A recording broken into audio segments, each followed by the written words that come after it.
I don't think that I've ever seen a relationship that's right.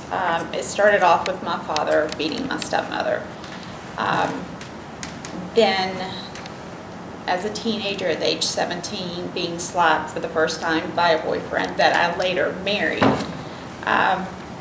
He then, at that point, we would wake up in the mornings to go to church on Sundays, and before church, it was just routine. I would be beat, and he would say it was the devil doing it, and that now we needed to go to church and ask for forgiveness.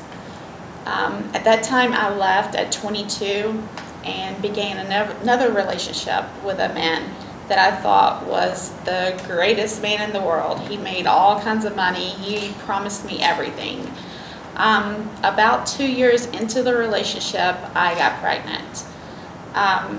He started beating me at that time. I would be drug up steps by my hair. He would keep my hair, thrown up against windows, thrown up against doors, where at that time I actually tried to kill myself. I slit my wrist during one of the beatings because I just wanted to die. I wanted it over with. He blacked my eye. I would have to wear eye patches to work. I still have scars and stuff from when he did it.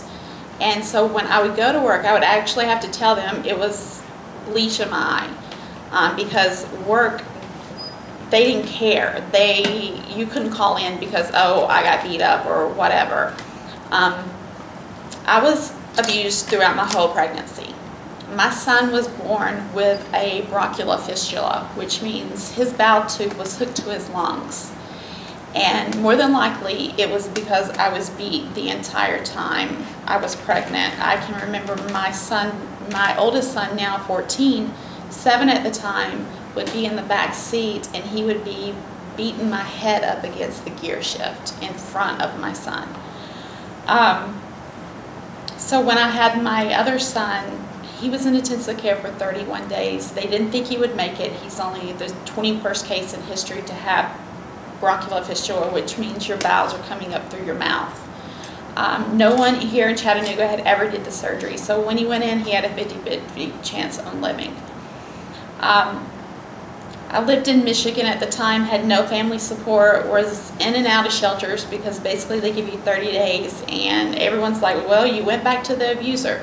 I had no choice. I had no other place to live or nothing. And like I said, after they beat you, they always come back and tell you they love you. And for some reason, when you've been abused, that's what you think.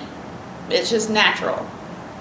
So you get used to being hit and then them telling you they love you or whatever. So after I had my son, we ended up back in Chattanooga. And at that point, I was able to actually leave him. He had thrown my children up against the wall at that time, and I decided that day that my children could not defend themselves, but I could, and that I had to leave for them. So I got a restraining order. However, in Chattanooga, when you get a restraining order on someone, they actually put a restraining order on you as well. Police would come out, and it would be just as much my fault as it was his fault, because they just got tired of coming out to the situations. I mean, I can remember at one point, I had no clothes on, running down the street in 6 inches of snow, trying just to get away from it. There's so many things that I can't even. My son was kidnapped throughout. I lost my job because I was having to go to court or look for my son. I actually got fired from my job because I couldn't be there every day. Mentally and physically, I couldn't be there. I am still right now going through a custody battle because it's about control. He can't control me anymore, and he knows that he can't control me, but he can control me with my son now. So he still has something over me that he's trying to control me with. I've been in and out of court for the past year on custody issues.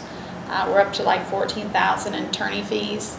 I'm not going to give up because I'm not going to let him win. I've had to figure out that it's not normal.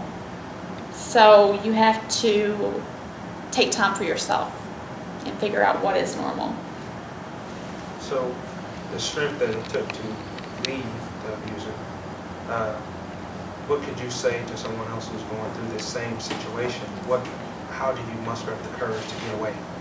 Wow, it took 7 years. So that's, I mean, you have to really, I was at the point where I think it was for my children at that time. It wasn't for me at that time. Because I still had feelings, but it was affecting my children. My oldest son was being affected by it. And, you know, all this time I don't see it, oh, it's fine, he really loves me. That's not love. If someone has to hit you, that's not love. So, like I said, just taking time for yourself now to realize what a real relationship is very hard, because I've never really seen a real relationship and how it's supposed to be.